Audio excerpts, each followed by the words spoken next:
Ano po ang inyong mga kinatatakutan sa buhay? What could be your fears? Merong isang signboard o logo na makikita natin sa maraming lugar, sa mga maraming print ads, sinasabi, no fear. Could this be a prescription or an ideal? But people have many fears. And fears could be oppressive, limiting, suffocating. Ang pag-aaral natin ngayon, sa patuloy na paglaya natin sa pangalan ng Panginoong Hesus, how to have no fear. Salamat, Panginoon, dahil kayo ang pwede naming lapitan, takbuhan, silungan sa oras ng aming mga pangamba. Sa ngayon, Panginoon, nais namin na pagliwanagin niyo po ang aming isip, turuan niyo po kami, akayin sa isang daan na ligtas, malaya sa mga maraming mga takot. Forgive us, cleanse us, enable us to see you face to face. Speak to us powerfully to the point, O God, that we may be healed, strengthened, empowered by your truth. We pray, we ask, we thank you.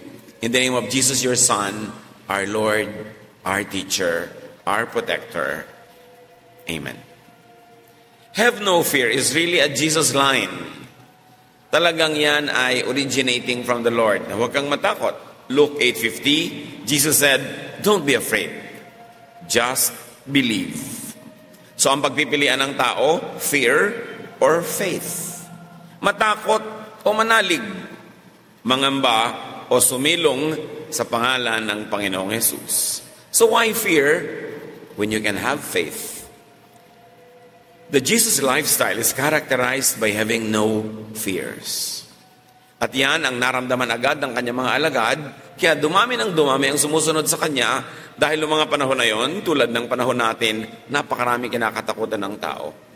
So ang mga prinsipyo ng Panginoong Hesus, do not fear the storm, do not fear evil spirits, even suffering, do not fear people, up to the point of do not even fearing death. Isang malaking kalayaan ang makahulag po sa takot. Acts 4:13, when they saw the courage of Peter and John and realized that they were unschooled, ordinary men, they were astonished. And they took note that this man had been with Jesus. Nung panahon ng Panginoon, society was very highly stratified. May high society, may low society, there was no middle class. At yung mga ordinaryo, mga tao, talagang nangangayupapa doon sa mga special na tao, sa mga edukado, sa mga mayaman at makapangyarihan. Pero nagtaka ang lahat kung bakit ang lakas ng loob nila Pedro at ng kanyang mga kasamahan. Para mga walang takot, walang inferiority complex, walang pangamba, hindi nangangayupapa, hindi mapigil. At yun ang kanilang nasabi, kaya pala, mga tagasunod to ni Jesus. Si Jesus mismo na walang takot, maging sa kamatayan, natural ang kanyang mga tagasunod ay natanggalan din ng takot sa maraming bagay. To be with Jesus means to have no fear. Kaya hindi bagay sa mga Kristiyano yung marami pa mga fears o kaya hindi man lang nababawasan o humihina ang mga takot nila. More of Jesus means less fear.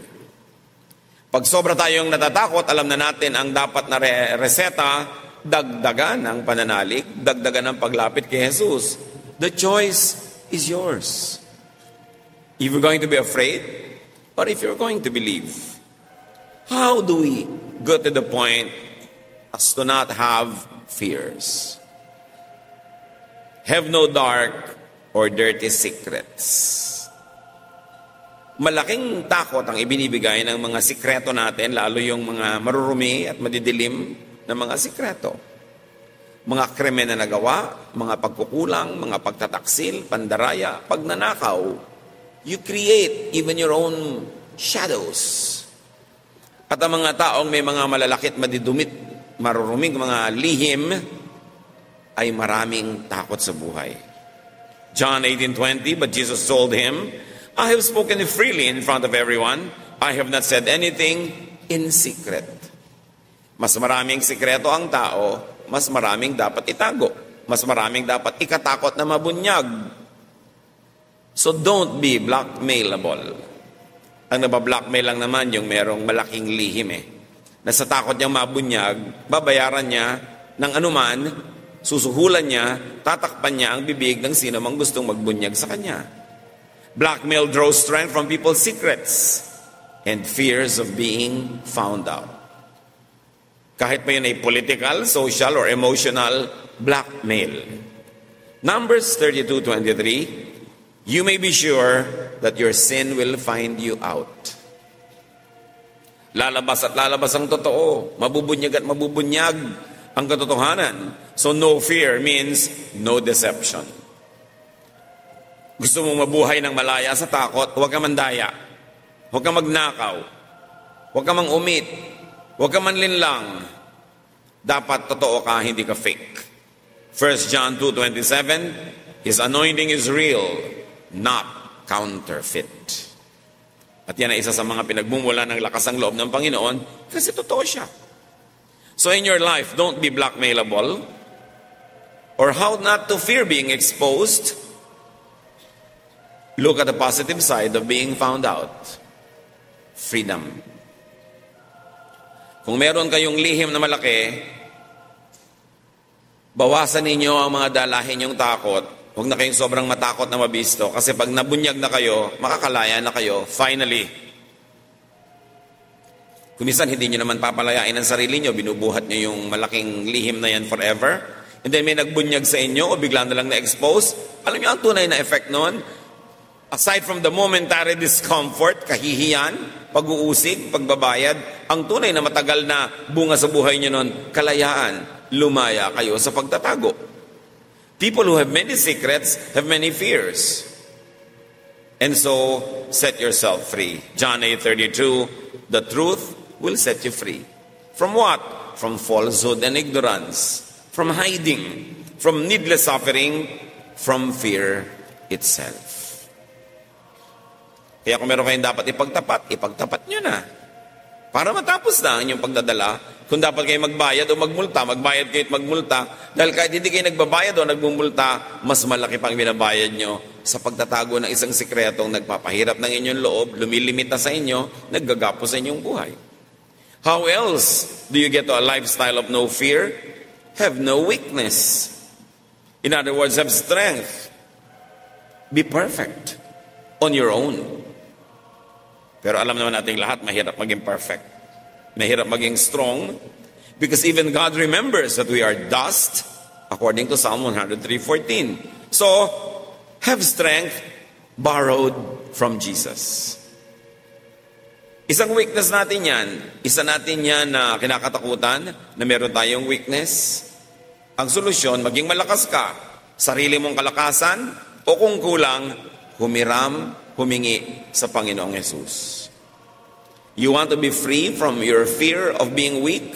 Accept your weakness, your imperfection, and depend on Jesus after you have done everything that you could. Improve yourself, strengthen yourself, fortify yourself, and then for all else that is missing or lacking, ask Jesus to fill you.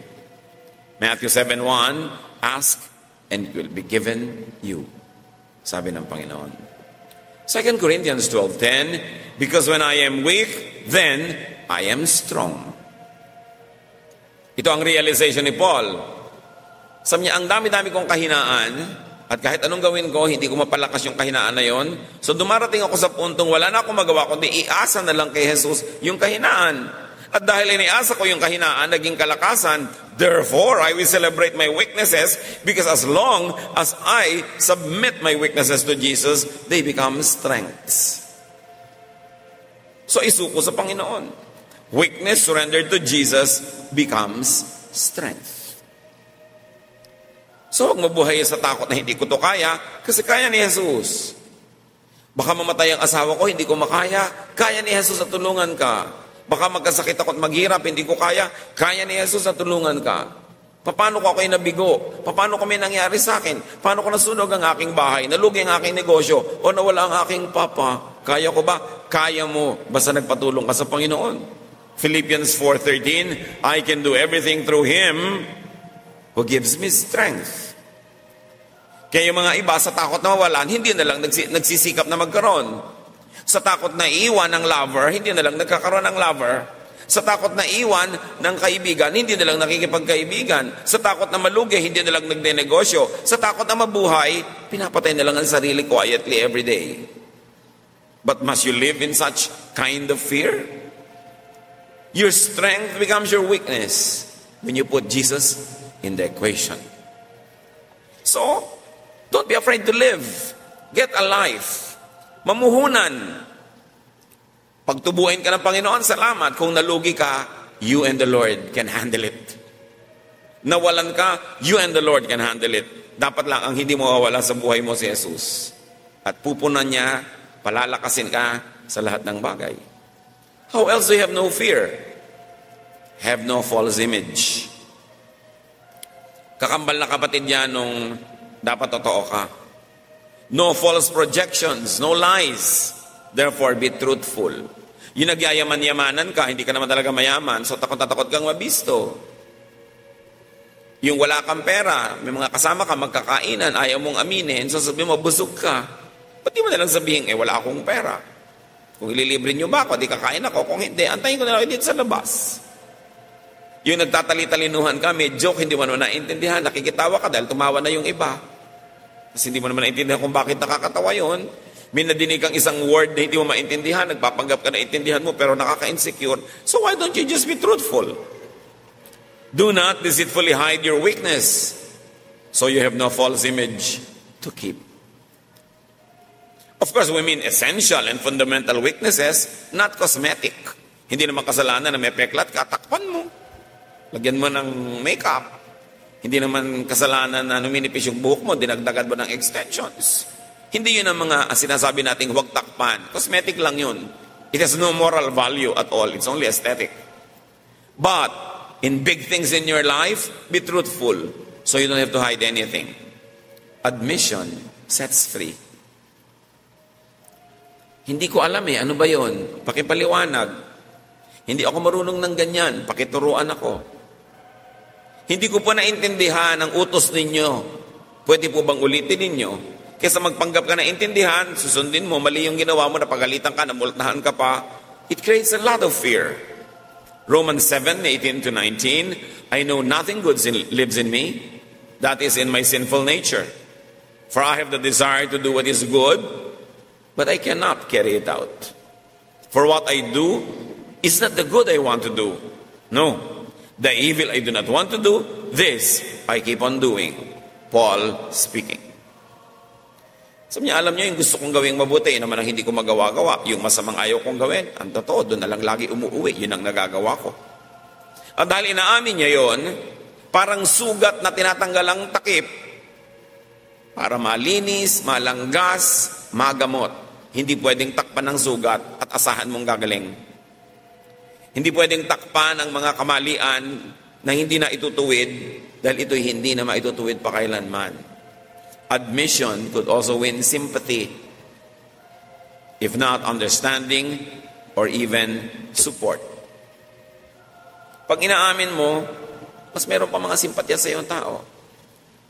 Alam niyo mga kapatid ko, ang dami niyo mga katangian. Ano ba ang talino niyo? O ang yaman ninyo? O ang ganda ninyo? O napakamatagumpay kayo? Maraming mainggit sa inyo. Doon sa mga potential na mainggit, makabubuting umamin kayo ng ilang mga kapintasan. Sa mga kumari mo na inggit, yaman ka ng yaman, pwede mong masabing, alam mo, ang totoo niyan, hirap na hirap ako kasi ang dami-dami ko ring kargo. O pwede mong sabihin, ang dami-dami ko ngang pera pero hindi kami nakakasundo ng asawa ko. Yung totoo lang. Pag nakita ng mga tao na mga kandidatong mainggit sa inyo na meron din kayong mga kulang at mga kapintasan, mababawasan yung inggit nila, baka maging supportive pa sila sa inyo. Maling-mali yung mga tao na nagkikreate ng Superman, Superwoman image. Yung I can do everything, I can handle everything, ang talino ko, ang galing ko, ang husay ko, efficient ako. Actually, wala namang matutuwa sa inyo kundi amon nyo. Kung pinapakinabangan kayo dahil ang galing-galing nyo, ang husay-husay nyo. Pero yung mga karaniwang tao, mga kaibigan, kapwa manggagawa, maiinis pa nga sa inyo yan So hayaan nyo nang makita ng mga tao yung mga pingas. Pag kami naiinggit dahil ang ganda-ganda mo, ipakita mo yung peklat mo. Ito nga, operasyon ko. May peklat ako pagkalaki-laki. Yung, ay, may peklat pala siya. Natuwa pa ngayon siya na may peklat ka. Hindi na siya mainggit sa'yo. Pero yung nagpapa-impress ka sobra, puro maganda lang ang pinapakita mo, yung mahusay lang, yung kalakasan mo, walang matutuwa sa'yo. It's wrong to always project a superman or superwoman image because you will only inspire jealousy. But when you show a little bit of your weakness, when you admit little bits of your imperfections, people tend to be kinder to you. Waiter, gutom na gutom ka, gusto mong madali. Alam mo, meron akong diabetes, bumababa na yung sugar ko. Ayan o, namamatay na ako. Pakidalian mo naman. Pakidalian. Pero yung pagkaamu-amuhan ka lang, bibilisan mo, baka hulugan pa niya ng ipis yung sopas mo at tanggalin niya uli pag malapit na sa'yo. It's always good to admit a little bit of imperfection because the truth is, may imperfection naman talaga tayo. Ipakita mo. Yung mga inggit na inggit sa mukha mo, siguro nagbobotox yan. Siguro nag-stem cell yan. Ipakita mo yung mga kulubot na sa malayo hindi kita para makita na, ay, may kulubot din naman pala siya. Alam niyo yung mga tao, pag nakakita sila ng mga kapintasan nyo, sumasaya sila. Pero pag mukha kang perfect, nabubwisit sila sa inyo. So, bakit mo sila inisin? Show a little bit of this and enjoy your life. And work hard at being what you should be instead of hiding what you are. Nakakapagod magpanggap. Maraming calorie at energy ang nauubos sa pagpapanggap. Ba't hindi nilang ubusin yon sa self-improvement? Mapapagod ka rin lang itago yung totoo. Ba't di ka nalang magpagod na gawing totoo yung image mo? How else do you have no fear? Have no loss. Isa sa mga takot natin, mawalan, manakawan, maagawan. So you don't want to fear? Don't lose anything. But you will say, imposible naman yun. Sabi nga ng iba, something's lost and something's gained in living every day. Sure. So have no loss, or how do you have no fear? Don't be afraid. Be ready to lose things. To lose people. To lose ideas. Natatakot ka na baka kung magmahal ka ay mawala din siya. Hindi ka na lang tuloy magmamahal. Di magmahal ka, pero handa mo loob mo na pwede siyang mawala. Pwede siyang agawin ng kapitbahay, o agawin siya ng kamatayan, o agawin siya ng iba niya mga pangarap, pero at least 1, 2, or 3 days, nagmahala na kayo, huwag kang matakot na mawala yon, o maghanda ka na pwedeng mawala. Ganun talaga. Don't be too attached. But the other extreme is not to be attached at all. Be attached, but be ready to be detached when the time comes. Because nothing is forever. Nothing could be borrowed from the earth forever. Ibinabalik lahat. Pati ang hinihiram mong tubig na iniinom, ipapawis mo rin o ilalabas na rin sa iba't ibang paraan ng iyong bodily functions. Lahat ng kinain mo, ilalabas mo rin. Walang nahihiram forever.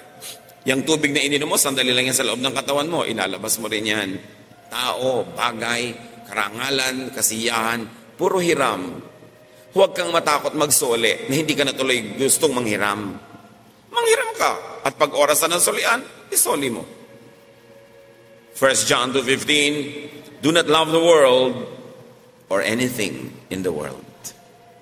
Exaggeration siyempre yan. Ibig sabihin, do not love it to the point that you're enslaved and you're already tortured just by the idea of losing it. Hiramin at pag oras ng solian, isole. Not having no fear is having nothing to lose or the readiness to lose, therefore no deep attachments. Tanggapin mo sa simula pa lang that nothing is forever. How do you have no fear? Have no defeat. Lagi kang manalo. Always be victorious. But again, you will tell me, imposible naman yon.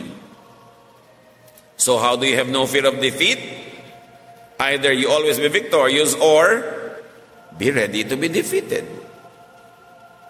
Do your best. Pag natalo ka, sa mo natural. You don't win all the time. You win some, you lose some. Something lost, something's gained every day. Yung iba ayaw na lang matalo, hindi na lang sila tuloy tumatakbo sa karera, hindi na lang sila nakikipag-compete, hindi na lang sila nabubuhay. Join, at kung natalo ka, of course. May mga araw na talo ka, may mga araw na panalo ka, at tanggapin mo sa fact na mas madalas talo. Kasi by virtue of statistics, isa lang naman ang nananalo. Sumali ka sa beauty contest, ikaw ay 17th runner-up. Pwede na yun. Kasi hindi ka na sumali kahit kailan sa takot mo. So either you have victory or be ready not to win all the time. When you always do your best and that somewhere in your heart you are ready not to win all the time, you will be happy and you will be fearless. Ecclesiastes 9:11. The race is not to the swift or the battle to the strong, but time and chance happen to them all. Sabi, hindi ko mo mabilis kang tumakbo, mananalo ka sa karera. Hindi ko mo makalakas ka, mananalo ka sa gyera. Ecclesiastes 9:11, Contemporary English Version says it better. We each have our share of bad luck. Inaalat lang talaga. Inaalat ka, di sorry. Next time naman, baka iba.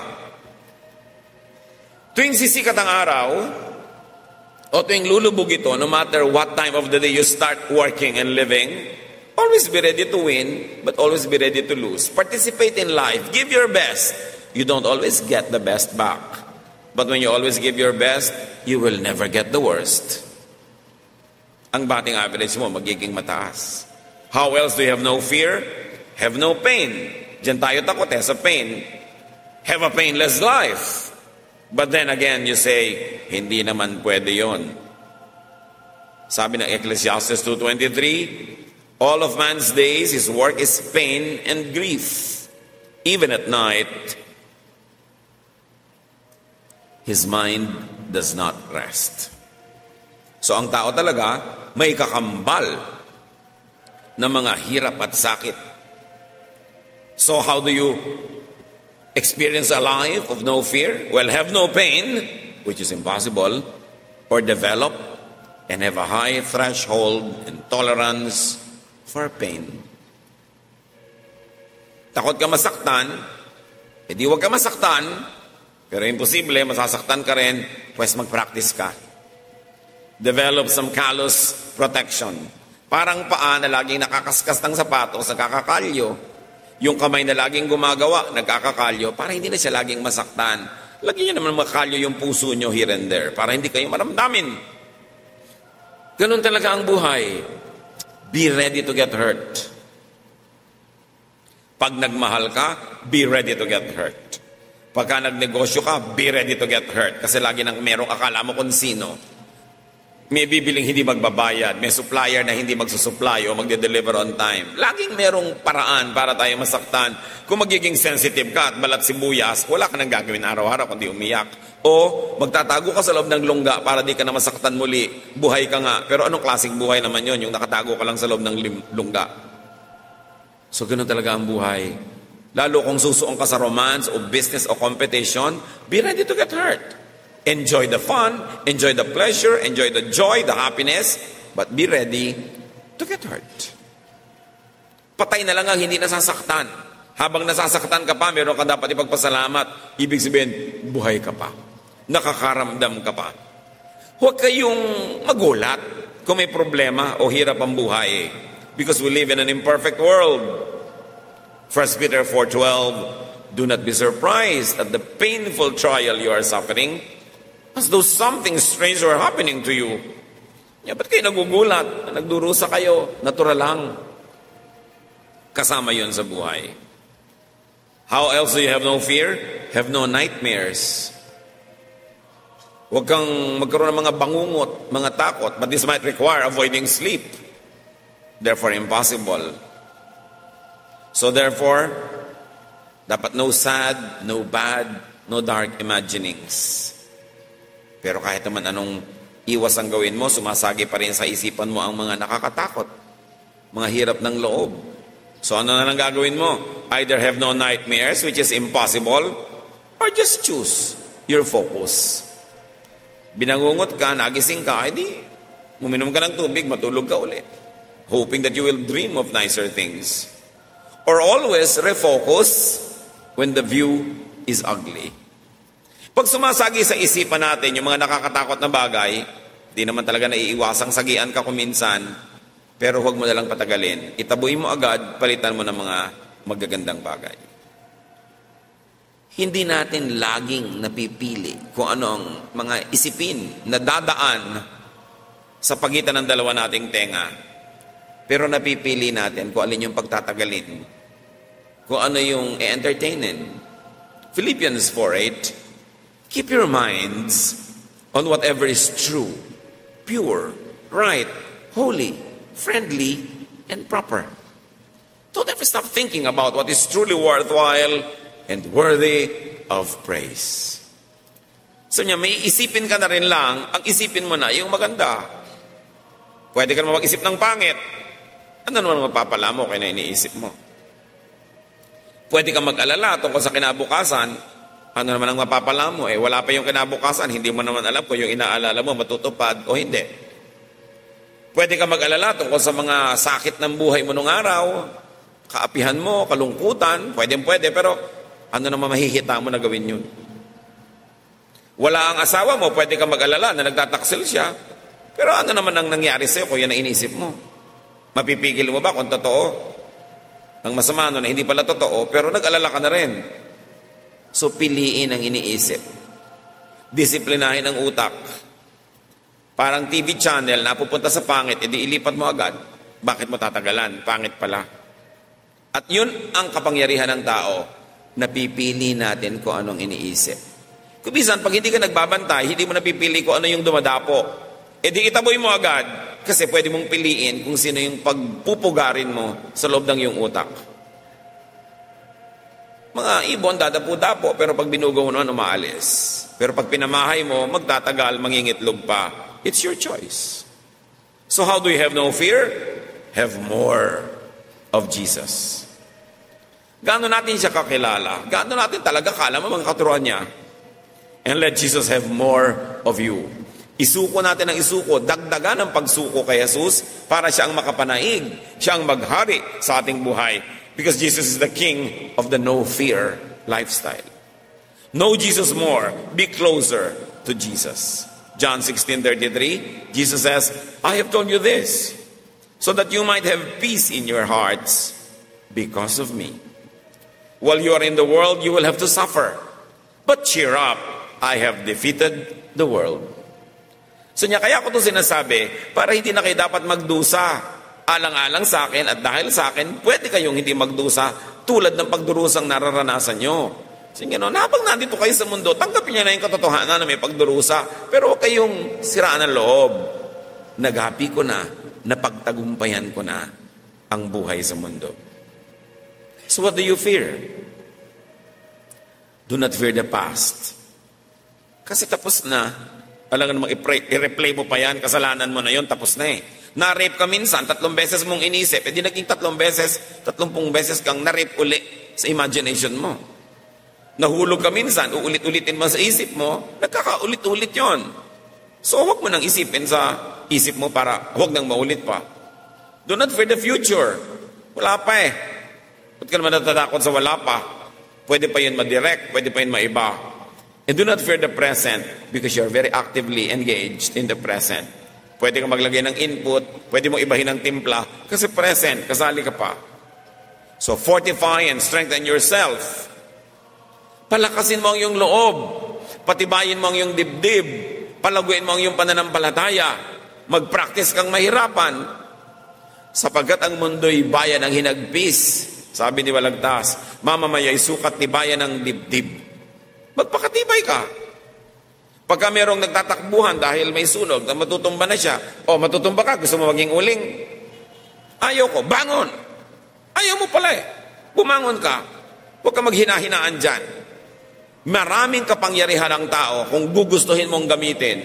Kita nyo, pag may mga sunog, pati nga refrigerator, nabubuhat ng isang payat na babae.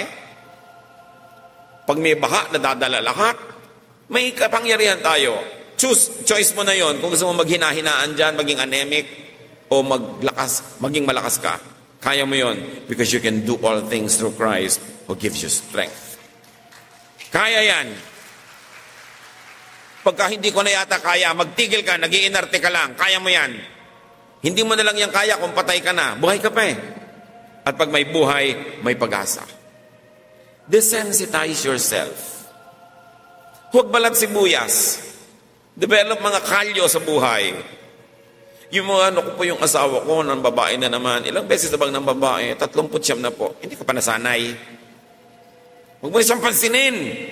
Pinapansin mo pa kasi.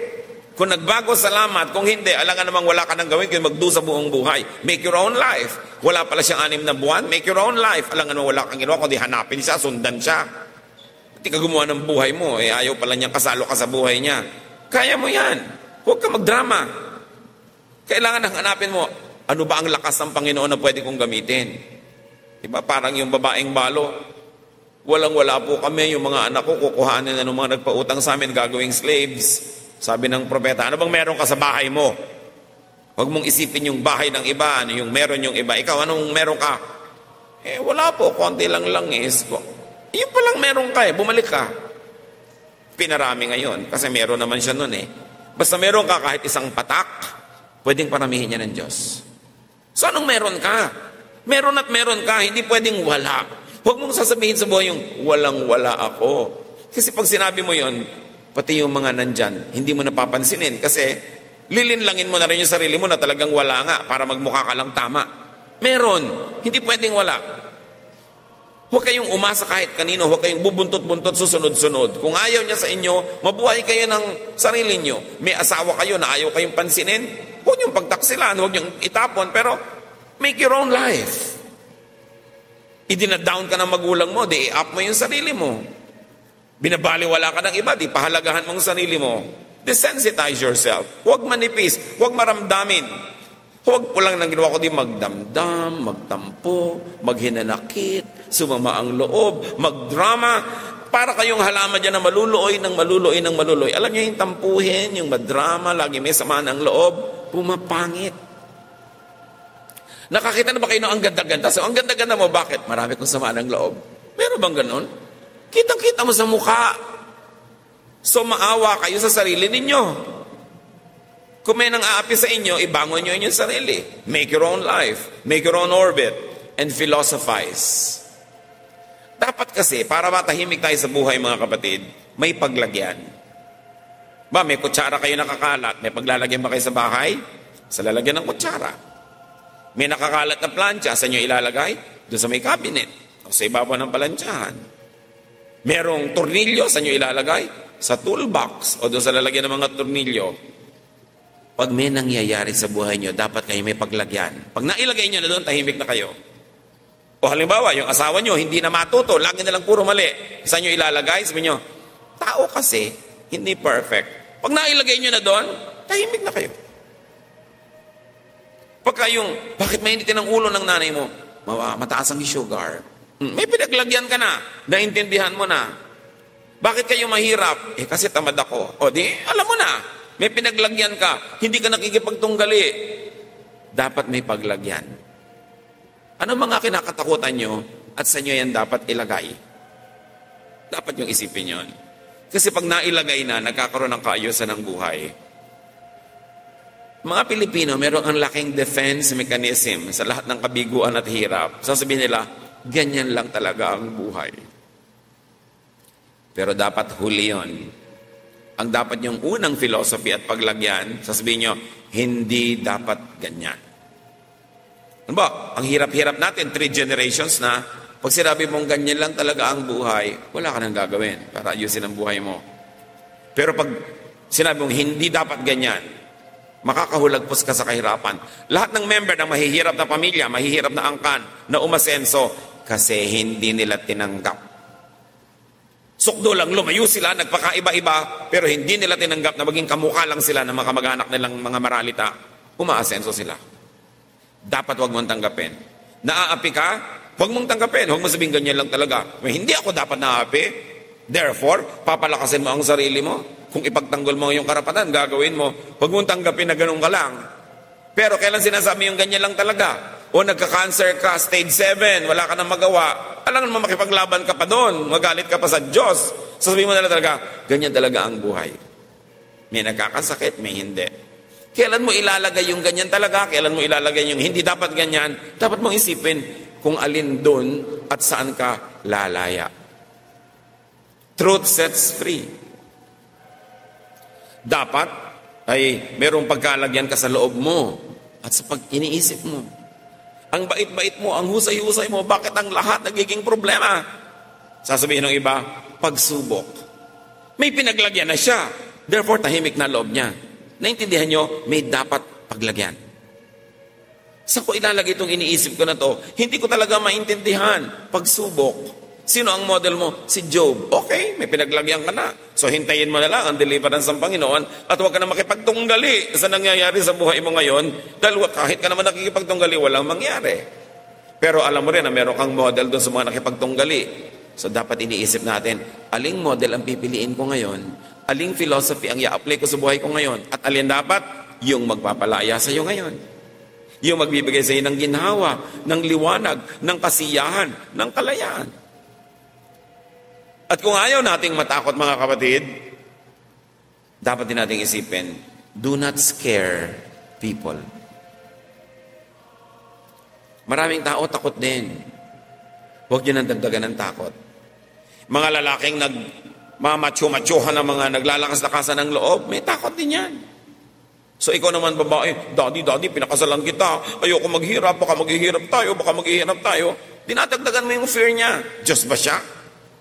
Alam ba niya na hindi kayo maghihirap? Sinisikap niya na bigyan ka ng mabuting buhay, pero kung hindi nagiging mabuti, dumadaan kayo sa mga pansamantalang paghihirap, palakasin mo loob ng iyong kapwa, kaysa sisihin mo, takutin mo, at lalo mo siyang i-down.